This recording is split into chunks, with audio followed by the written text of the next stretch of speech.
নতুন বছরের প্রথম দিনে আমরা অনেক কাজ করি, কিন্তু জানেন কি এই পাঁচটা কাজ করলে সারা বছরেই তার প্রভাব পড়ে।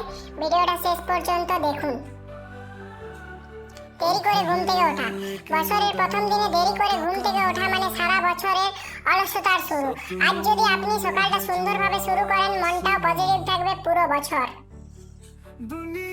ঝগড়া বা রাগ করা।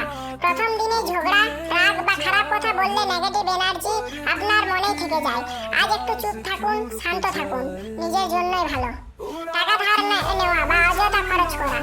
নতুন বছরের প্রথম দিনে টাকা ধার নেওয়া বা অপ্রয়োজনীয় খরচ করা শুভ নয়। আজ থেকেই টাকা সামলাতে শিখুন, ছোট সিদ্ধান্ত অনেক বড় কাজে লাগে। নেগেটিভ কথা বলা। এই বছরও কিছু হবে না, এই কথাটা আজ বলবেন না। আপনার মুখের কথাই আপনার ভবিষ্যৎ তৈরি করে। লক্ষ্য না ঠিক করা। পুরো বছরের প্ল্যান দরকার নেই, শুধু 2-3টে ছোট লক্ষ্য ঠিক করুন। আজ একটা কাগজে লিখে রাখুন, এটাই বড় পরিবর্তনের শুরু।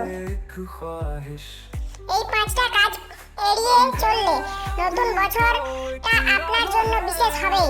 ভিডিওটা ভালো লাগলে লাইক করুন আর এমন ভিডিওর জন্য ফলো করতে ভুলবেন না।